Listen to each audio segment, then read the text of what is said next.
ശരി ശരി, എന്നാ പിന്നെ നീ നാളെ അയാളെ കണ്ടിട്ട് വിളിക്കും. അതെ, എനിക്ക് നിന്റെ ഒരു ഹെൽപ്പ് വേണം. എനിക്ക് വേണ്ടി നീ അത് ചെയ്തു തന്നേ പറ്റൂ. ചെയ്യില്ലേ അർജുൻ? ആ, പറ്റുന്നതാണെങ്കിൽ ചെയ്യാം. നീ കാര്യം പറ. ഞാനേ ഇൻഷുറൻസ് ഏജന്റ് ആണെന്നാണല്ലോ ആര്യൻ കരുതിയിരിക്കുന്നേ. അപ്പ അയാളെ കാണുമ്പോ ഒരു ഒറിജിനാലിറ്റി ഫീൽ ചെയ്യണമല്ലോ. അതുകൊണ്ടേ നാളെ ആര്യനെ കാണുന്നതിന് മുമ്പ് അർജുൻ എനിക്ക് ഏതെങ്കിലും ഒരു ഇൻഷുറൻസ് ഏജന്റിനെ പരിചയപ്പെടുത്തി തരണം. കുറെ ഇൻഷുറൻസ് പ്ലാനുകളൊക്കെ പഠിച്ചോണ്ട് വേണം എനിക്ക് ആര്യന്റെ മുമ്പിലേക്ക് പോവാൻ. ദൈവമേ, ആൾ മാറാട്ടോ. ഓ, ഒരുത്തനെ വളയ്ക്കാൻ പോവാൻ എന്തൊരു ശുഷ്കാന്തി. ഇതിന്റെ പകുതി ശുഷ്കാന്തി ഉണ്ടായിരുന്നെങ്കിൽ നീ ഇതിനകം PSC ലിസ്റ്റിന്റെ ഏതെങ്കിലും ഒരു ലിസ്റ്റിൽ ഇടം പിടിച്ചാനെ. അതിപ്പോ നീയും ലിസ്റ്റിലൊന്നും ഇല്ലല്ലോ. അതെന്താ, നിനക്ക് ശുഷ്കാന്തി ഇല്ലാത്തോണ്ടാണോ? ഞാൻ ലിസ്റ്റിൽ ഇല്ലാത്തതേ എന്റെ ലൈഫ് മുന്നോട്ട് കൊണ്ടുപോകാൻ കഷ്ടപ്പെടുന്നുകൊണ്ടാ, അല്ലാതെ നിന്നെ പോലെ ആരെങ്കിലും വളയ്ക്കാൻ നടന്നുകൊണ്ടല്ല. എടാ, നീ ലൈഫ് സെറ്റാക്കുന്നത് പോലെ ഞാനും എന്റെ ലൈഫും സെറ്റാക്കാൻ വേണ്ടി കഷ്ടപ്പെടുകയല്ലേ. നമ്മൾ പരസ്പരം സഹായിച്ചും സഹകരിച്ചും മുന്നോട്ട് പോണം. അതാണ് അതിന്റെ ഒരു ബ്യൂട്ടി. ശരി, എനിക്ക് നാളെ രാവിലെ SP വീട്ടിൽ നിന്ന് ഓട്ടമുണ്ട്. എന്തായാലും ഒരു 8:30 മണിയാകുമ്പോൾ നമുക്ക് കാണാം. എന്നിട്ട് ഞാൻ നിനക്കൊരു ചേട്ടനെ പരിചയപ്പെടുത്തി തരാം. പക്ഷെ ആരും പോളിസി എടുത്താ ആ കമ്മീഷൻ ചേട്ടന് കൊടുത്തേക്കണം. വലിയ പ്രാരാബ്ധക്കാരനാന്നേ. Okay, set. ഞാൻ എവിടെ വരണം? നീ ബസ് സ്റ്റോപ്പിന് അടുത്ത് നിന്നാ മതി. പിന്നെ പറഞ്ഞ സമയത്ത് തന്നെ വരണേ. രാവിലെ മേക്കപ്പ് ചെയ്തൊന്നും വെറുതെ സമയം കളയരുത്. ഞാൻ എന്റെ പാട് നോക്കി പോവും. ഇല്ലടാ, ഞാൻ വെളുപ്പിന് 4 മണിക്ക് എഴുന്നേറ്റ് മേക്കപ്പ് തുടങ്ങാം. എന്റെ ഈശ്വര, 8:30 മുമ്പ് തീർന്നാ മതിയായിരുന്നു. ബെസ്റ്റ്. എങ്കിൽ ശരി, രാവിലെ കാണാം. ബൈ. ബൈ. ഓക്കെ.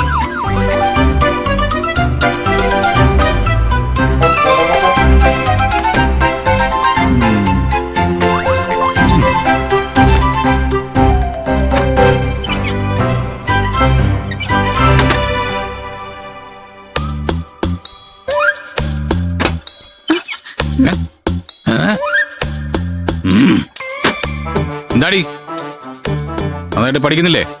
ഉണ്ടേട്ടാ. വല്ല കോടീശ്വരന്മാരുടെയും പുറകെ കറങ്ങി നടക്കുകയാണെന്ന് ഞാൻ അറിഞ്ഞാ പിന്നെ പുട്ടുകാല് തല്ലി ഓടിക്കും ഞാൻ. പിന്നെ കോടീശ്വരന്മാർക്ക് അതല്ലേ പണി. അല്ല, ഏട്ടൻ ഈ രാത്രി ആരോടാ സംസാരിച്ചേ?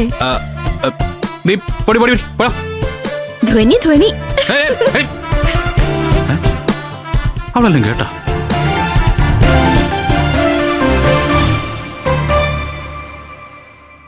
ധ്വനിയുടെ വട്ടം ഓരോ ദിവസവും കൂടിക്കൂടി വരിക. ഇൻഷുറൻസിനെ കുറിച്ച് പഠിച്ച് ആരിന്റെ പിന്നാലെ കറങ്ങി നടക്കുന്ന സമയത്ത് കോച്ചിങ്ങിന് പഠിച്ച ഈസി ആയിട്ട് അവൾക്ക് സർക്കാർ ജോലി കിട്ടും. ഇൻഷുറൻസിനെ കുറിച്ച് പഠിച്ച് അതിലൊരു താല്പര്യം തോന്നി അവളൊരു ഇൻഷുറൻസ് ഏജന്റെങ്കിലും ആയാ മതിയായിരുന്നു. അതാ ഇപ്പൊ എന്റെ പ്രാർത്ഥന. നീ എന്ത് പ്രാർത്ഥനയായി പ്രാർത്ഥിക്കുന്നത്? അവളെ ഒരു ഡോക്ടറോ എഞ്ചിനീയറോ കളക്ടറോ ഒക്കെ ആക്കണമെന്നാണ് ഞാൻ ആഗ്രഹിച്ചത്. അങ്ങനെ ആഗ്രഹിച്ചിട്ട് മാത്രം കാര്യമില്ല, അതിനനുസരിച്ച് തല്ലു കൊടുത്ത് വളർത്തണമായിരുന്നു. അതിന് പകരം അനൂപേട്ടനാ അവളുടെ എല്ലാ തോന്നിയാസത്തിനും വളം വെച്ച് കൊടുത്തത്. എന്നിട്ട് ഇപ്പൊ നിരാശപ്പെട്ടിട്ട് എന്ത് കാര്യം? തല്ല് കൊടുത്തും വഴക്ക് പറഞ്ഞും ആരെ നന്നാക്കാനാവില്ല. സ്നേഹം കൊണ്ടാ അവളെ നമ്മളെ വഴിക്ക് കൊണ്ടുവരേണ്ടത്. നമ്മൾ സ്നേഹിക്കുമ്പോ അവള് നമ്മളെ അവളുടെ വഴിക്ക് കൊണ്ടുപോവാ. അതിന് കാരണക്കാരി നീയാ. നിന്റെ കഴിവില്ലായ്മ കൊണ്ട് മാത്രമാ അവളിങ്ങനെ വഷളായി പോയത്. ഓഹോ, നിങ്ങളുടെ പിടിപ്പേണ് എന്നെ കുറ്റം പറയാണോ? നമ്മുടെ കല്യാണം കഴിയുന്നത് വരെ ഞാൻ അവളെ സ്നേഹം കൊണ്ട് വരച്ച വരയിൽ നിർത്തിയതാ. നീ വന്നതോടെയാ അവള് കൈവിട്ടു പോയത്. ഓ, ഇപ്പൊ ഞാനാണ് ചീത്ത. എല്ലാ കുറ്റം എന്റെ തലയിൽ അല്ലേ? എങ്ങനെ കുറ്റം പറയാതിരിക്കുക? നീ അവളെ കുറച്ചുകൂടെ ശ്രദ്ധിക്കേണ്ടതായിരുന്നു. അവളെ ശാസിക്കാനും ശകാരിക്കാനും സമ്മതിക്കാതെ നല്ല കൂട്ടുകാരിയായിട്ട് കാണാൻ ഉപദേശിച്ചതേ അനുപേട്ടൻ തന്നെയാ. ശരിയാ, നല്ല കൂട്ടുകാരിയായി കാണാൻ തന്നെ ഞാൻ ഉപദേശിച്ചത്. പക്ഷേ നീ അവളെ തലതിരിഞ്ഞ കൂട്ടുകാരിയായിട്ടാ കണ്ടത്. സ്നേഹത്തോടെ തെറ്റിതിരുത്തി കൂടെ നിർത്തേണ്ടതിന് പകരം നീ അവളെ പോലെ ആവാൻ ശ്രമിച്ചല്ലേ? എങ്കിൽ ശരി, അങ്ങനെ ആയിക്കോട്ടെ. എല്ലാ കുറ്റവും ഞാൻ ഏൽക്കുന്നു. പക്ഷെ അനുപേട്ടൻ നോക്കിക്കോ, നമുക്കൊരു മോൾ ഉണ്ടാവട്ടെ. അവളെ ഞാൻ നല്ല പേട കൊടുത്ത് വരച്ച വരയിൽ നിർത്തും. എന്റെ മോളുടെ ദേഹത്തെങ്ങാനും തൊട്ടാലേ നീ വിവരം അറിയും. ആ, ധോനിയുടെ കാര്യത്തിലും അനൂപേട്ടൻ ആദ്യം ഇത് തന്നെയാ പറഞ്ഞുകൊണ്ടിരുന്നത്. ഞാൻ അവളെ ഒന്ന് ശാസിക്കാൻ പോലും സമ്മതിക്കില്ലായിരുന്നു. എന്നിട്ട് അവസാനം കുറ്റം മുഴുവൻ എന്റെ തലയിലാക്കി അല്ലേ? നമ്മുടെ മോളുടെ കാര്യത്തിൽ അത് നടക്കില്ല. അവളെ ഞാൻ എനിക്ക് ഇഷ്ടമുള്ളതുപോലെ വളർത്തും.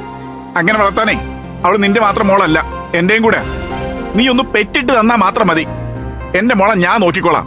ആ, അങ്ങനെ ഇപ്പൊ അവളെ വിട്ടുതരുമെന്ന് നിങ്ങൾ പ്രതീക്ഷിക്കണ്ട. അവൾക്ക് വേണ്ടി ഇവിടെ ഒരു കുരുക്ഷേത്ര യുദ്ധം തന്നെ നടക്കും. ആ യുദ്ധത്തിലേ എന്നും ധർമ്മത്തിന്റെ പക്ഷത്ത് നിൽക്കുന്ന ഞാനായിരിക്കും വിജയിക്കുന്നത്.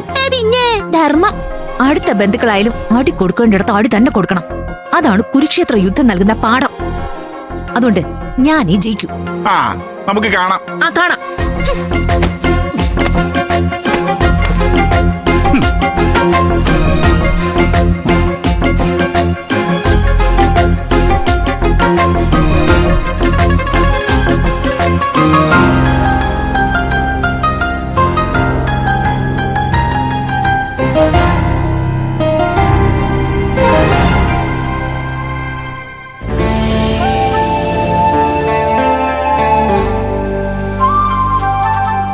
അതെ,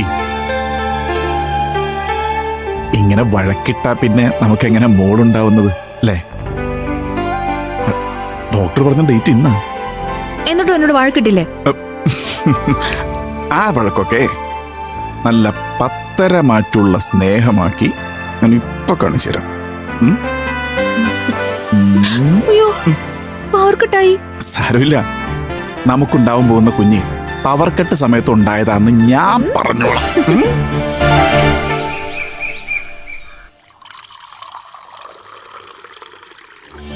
ബ്രേക്ക്ഫാസ്റ്റിന് എന്താ ചേച്ചി ഉണ്ടാക്കുന്നത്? ഒന്നും പറയണ്ട മോളെ, ഓരോരുത്തർക്കും ഓരോ ഇഷ്ടാ.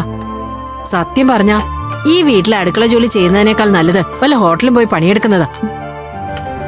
മിഥുനേട്ടന് ഏറ്റവും ഇഷ്ടമുള്ള ഫുഡ് എന്താ? ആ സാറിന് പുറത്തുനിന്ന് കഴിക്കാനാ കൂടുതൽ താല്പര്യം. പിന്നെ എന്തുണ്ടാക്കി വെച്ചാലും ആ സാറ് നല്ല അഭിപ്രായം പറയും. പക്ഷെ പുറത്തു പോയേ കഴിക്കൂ.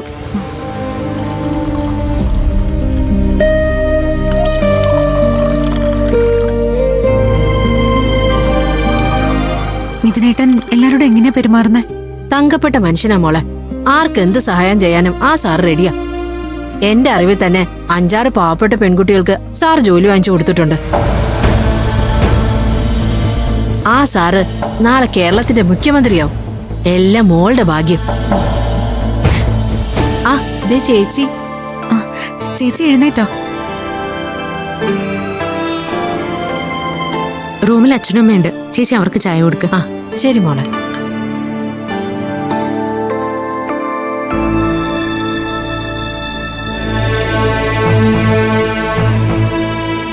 മിഥുനെ കുറിച്ച് എന്തിനാ മറ്റുള്ളവരോട് ചോദിക്കുന്നത്? അയാള് നിന്നോടൊന്നും സംസാരിച്ചില്ല? സംസാരിച്ചു. ഇന്നലെ രാത്രി മുഴുവൻ ഞങ്ങൾ വെറുതെ സംസാരിച്ചുകൊണ്ടിരിക്കുകയായിരുന്നു. എന്നാലും എന്റെ ഭർത്താവിനെ കുറിച്ച് മറ്റുള്ളവരെന്താ പറയുന്നതെന്ന് അറിഞ്ഞിരിക്കണമല്ലോ. അതാ ഞാൻ ആ ചേച്ചിയോട് ചോദിച്ചത്. എല്ലാവർക്കും നല്ല അഭിപ്രായമോ?